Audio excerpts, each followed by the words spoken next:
अस्सलामुअलैकुम, मैं हूं शाह रसूल। आप देख रहे हैं टेक्नोलॉजी। दोस्तों, आज की वीडियो में हम रिव्यू करने जा रहे हैं Oppo A5 को। ये फ़ोन पिछले हफ्ते लॉन्च हुआ पाकिस्तान में। इसकी जो ऑफिशियल प्राइस रखी ओप्पो ने वो रखी 28,000 रुपये।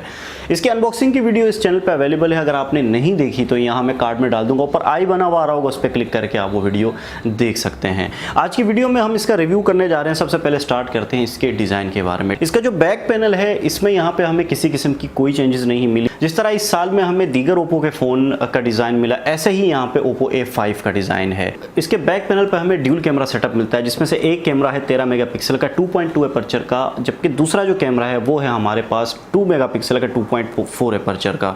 इन कैमरे की अगर आप रिजल्ट की बात करें तो ये कुछ तस्वीरें मैं आपको दिखा रहा हूँ, स्क्रीन पर आप देख पा रहे होंगे। ये तस्वीरें इसके बैक कैमरा से मैंने ली हैं। इससे आपको अंदाज़ा हो पा रहा होगा कि इसके जो बैक कैमरा है उनका रिजल्ट किस तरह का है। फ्रंट कैमरा की अगर हम बात करें तो यहाँ पे हमें एक 8 मेगापिक्सल का 2.2 एपर्चर वाला कैमरा मिल जाता है। इसकी अगर रिजल्ट की बात करें तो ये जो इस वक्त आप तस्वीरें देख रहे हैं ये इसके फ्रंट कैमरा से ली गई हैं, जिससे आपको बखूबी अंदाज़ा हो सकेगा कि इसका जो फ्रंट कैमरे का रिजल्ट है वो कैसा है। अगर आप मुझसे पूछना चाहें तो इसका बैक और फ्रंट दोनों कैमरे का रिजल्ट मुझे काफ़ी बेहतर लगा। किसी किस्म की यहाँ पे मुझे कोई ऐसी प्रॉब्लम नहीं मिली। बैक जो ड्यूल कैमरा सेटअप है, इसके नीचे यहाँ पे आपको फिंगरप्रिंट सेंसर मिल जाता है, जो ऐसा ही डिज़ाइन है जैसे हमें ओप्पो के दीगर फ़ोन्स में मिलता है। इसकी परफॉर्मेंस की अगर बात करें तो ये जो फिंगरप्रिंट है ये बहुत ही एक्यूरेट और फास्ट है। इसकी परफॉर्मेंस बहुत अच्छी है, लेकिन जैसे दीगर ओप्पो में मुझे पर्सनली जो एक प्रॉब्लम पेश आई कि इसका जो फिंगरप्रिंट सेंसर है वो बिल्कुल फ्लैट होता है इसके बैक पैनल के साथ। यानी आपको अगर आप इस फ़ोन पे अगर आपने बैक कवर नहीं लगाया हुआ तो आपको प्रॉब्लम होगी, आपकी जो फिंगर है वो ठीक से बैठ नहीं पाएगी आपके इस फिंगरप्रिंट सेंसर के ऊपर। तो ज़्यादातर यही होता है कि जो फिंगर है वो आपकी गलत जगह प्लेस हो रही होती है और आप प्रॉपर इस फ़ोन को अनलॉक नहीं कर पाते हैं। लेकिन आपने अगर बैक कवर लगाया हुआ है अपने फ़ोन के ऊपर तो फिर आपको इस तरह की कोई प्रॉब्लम नहीं आएगी। अगर आप इस फ़ोन के फ्रंट पैनल की बात करें तो फ्रंट पे आपको 6.2 इंच की एक IPS LCD वाली स्क्रीन मिल जाती है, जो कि HD स्क्रीन है। फुल HD स्क्रीन आपको इस फ़ोन के अंदर नहीं मिलती, लेकिन इसके जो रिज़ल्ट है वो बहुत अच्छा है। इसके जो कलर्स हैं वो बहुत अच्छे हैं, स्क्रीन का रिज़ल्ट बहुत अच्छा है। व्यूइंग एंगल्स जो हैं इस फ़ोन के वो बिल्कुल ठीक हैं। यहाँ पे अगर जैसे साइड से आप देखते हैं तो आपको बिल्कुल भी परेशानी नहीं होती, बिल्कुल ठीक है, कोई ऐसा मसला नहीं है। अगर आप लो लाइट में हैं या फिर नेचुरल लाइट में, स्क्रीन की तरफ से आपको यहाँ पे कोई परेशानी नहीं होगी। और ये जो स्क्रीन है ये एक नॉच वाली स्क्रीन है, यहाँ पे नॉच मिल जाती है आपको। ये जो नॉच है ये एक दरमियाने साइज़ की नॉच है, यानी ये बहुत ज़्यादा छोटी भी नहीं है जैसे ओप्पो की तरफ से ओप्पो F9 में हमें मिली थी, बिल्कुल छोटी सी एक नॉच थी। इस तरह की नॉच नहीं है और ये बहुत ज़्यादा चौड़ी भी नहीं है, बिल्कुल मुनासिब दरमियाने साइज़ की यहाँ पे नॉच मिल जाती है। तो अगर आप ओप्पो के नॉच वाला फ़ोन लेना चाहते हैं तो Oppo A5 आपके लिए एक अच्छी चॉइस हो सकती है। अब बात करते हैं इस फ़ोन के चिपसेट के बारे में। चिपसेट जो है वो किसी भी फ़ोन का एक मेन कंपोनेंट होता है। इस फ़ोन के अंदर जो हमें चिपसेट मिलता है वो है स्नैपड्रैगन क्वालकॉम का 450। ये जो चिपसेट है इसमें एड्रीनो 506 का GPU आपको मिल जाता है और इस चिपसेट के अंदर जो प्रोसेसर इस्तेमाल किया गया है वो ऑक्टा कोर 1.8 गीगाहर्ट्ज़ वाला प्रोसेसर है। इस चिपसेट को पेयर किया गया है 4 GB रैम के साथ। इस फ़ोन में आपको 4 GB की रैम मिल जाती है स्नैपड्रैगन 450 के साथ। परफॉर्मेंस के लिहाज से ये फ़ोन मुझे बहुत अच्छा लगा। यहाँ पे मुझे किसी किस्म की कोई लैगिंग, कोई हैंगिंग और सबसे बड़ी बात इस फ़ोन में मुझे हीटिंग इशूज़ बिल्कुल भी नहीं मिली। मैंने काफ़ी हद तक इसमें गेमिंग की, Zom के 4G को इस्तेमाल करते हुए इस फ़ोन पर मैंने काफ़ी वीडियोज़ देखी यूट्यूब पर, लेकिन मुझे इसमें किसी किस्म की कोई हीटिंग इशूज़, किसी किस्म की हैंगिंग, लैगिंग, कोई इस तरह की शिकायत मुझे नहीं मिली। एक चीज़ और मैं आपको बताऊं कि ये जो फ़ोन है ये आपको 64 GB बिल्ट इन स्टोरेज के साथ आता है, लेकिन इसके बावजूद इसमें जो सिम ट्रे है वो हाइब्रिड सिम ट्रे नहीं है। यानी इसमें एक वक्त में आप ड्यूल सिम और मेमोरी कार्ड एक ही वक्त में इस्तेमाल कर सकते हैं। तो यहाँ पर आपके पास एक अच्छी चॉइस है कि अगर आप मेमोरी कार्ड स्टोरेज के अलावा भी रखना चाहते हैं तो A5 आपके लिए एक अच्छी चॉइस है। इसके साथ साथ मैं आपको बताता चलूँ कि ये जो फ़ोन है Oppo A5, इसमें किसी किस्म की हमें नोटिफिकेशन लाइट नहीं मिलती है और ये जो फ़ोन है ये एंड्रॉयड ओरियो 8.1 के साथ आता है, लेकिन आप अपडेट की बिल्कुल भी उम्मीद मत रखिएगा।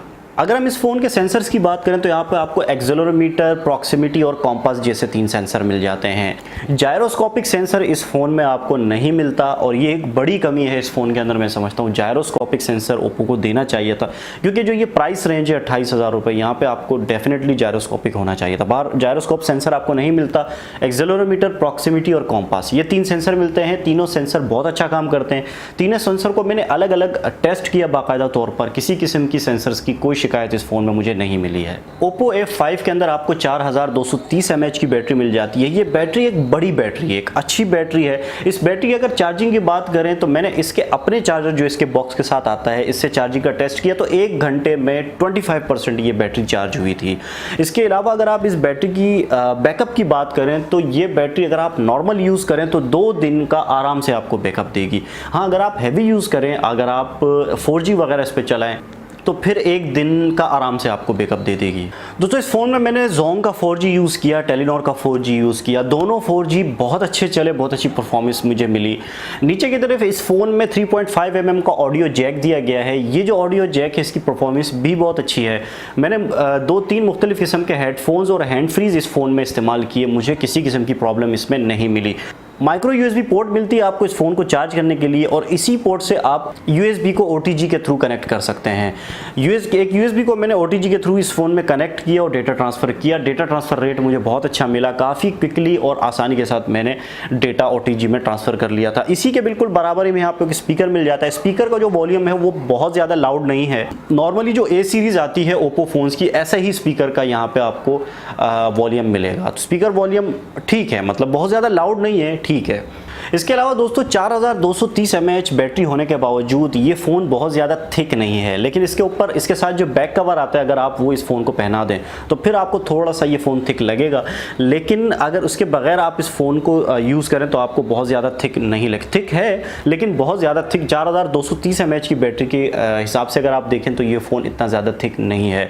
डायमेंशन की बात करें तो फ़ोन की डायमेंशन भी वैसी है जैसे ओप्पो की फ़ोन्स की हमें मिलती है, सेम वही डायमेंशन आपको मिलती है। एक हाथ से आपको इस्तेमाल करने में थोड़ी सी प्रॉब्लम होगी, आपको 2 हाथ से फ़ोन को इस्तेमाल करने पड़ेगा। फ़ोन की जो चौड़ाई है वो थोड़ी सी ओप्पो की ज़्यादा ही होती है और ऐसे ही डायमेंशन हमें ओप्पो के A5 में मिलती है। वेट की अगर बात करें तो ये फ़ोन बहुत ज़्यादा भारी नहीं है, ठीक है, मुनासिब वेट है। अब अगर ज़्यादा देर तक इसमें गेमिंग करें या फिर बहुत ज़्यादा देर तक इसको यूज़ करें तो आप आसानी से इस फ़ोन को इस्तेमाल कर सकते हैं। दोस्तों फाइनली मैं आपको बताना चाहूँगा कि ये जो फ़ोन है इसके जो प्राइस है वो मैं समझता हूँ कि बहुत ज़्यादा हैं।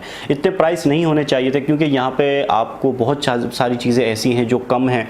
लेकिन अगर आप इस फ़ोन की परफॉर्मेंस की बात करें तो इसकी परफॉर्मेंस बहुत अच्छी है, मुझे पर्सनली बहुत ज़्यादा अच्छी लगी। कैमरास परफॉर्मेंस बहुत ज़्यादा अच्छी है, बैटरी टाइमिंग बहुत अच्छी है, ड्यूल सिम आप मेमोरी कार्ड के साथ एक वक्त में लगा सकते हैं। तो ओवरऑल फ़ोन तो बिल्कुल ठीक है, लेकिन प्राइस मैं समझता हूँ पर्सनली कि प्राइस इसके कम होने चाहिए थे। प्राइस जो है इसके काफ़ी ज़्यादा हैं। दोस्तों ये था एक overall in depth review Oppo A5 का, और कोशिश मैंने की है हर एक चीज़ को आप तक पहुंचाने की, हर एक इन्फॉर्मेशन को जो पिछले 1 हफ्ते में मैंने इस फ़ोन को यूज़ किया और जो भी एक्सपीरियंसेस हुए वो मैंने कोशिश की आप लोगों तक पहुंचाऊं। फिर भी अगर कोई चीज़ मैं मिस कर गया, भूल गया तो आप इस वीडियो के नीचे मुझसे सवाल कीजिएगा, मैं डेफिनेटली आपको उसका जवाब दूंगा। वीडियो पसंद आई तो वीडियो को लाइक ज़रूर कर लीजिएगा, चैनल को ज़रूर सब्सक्राइब कर लें। इसी तरह की अनबॉक्सिंग रिव्यू की वीडियोज़ आपको इस चैनल पर मिलती रहती हैं। अपना बहुत ख्याल रखिएगा, इंशाल्लाह अगली वीडियो में आपसे मुलाकात होगी। अल्लाह हाफिज़।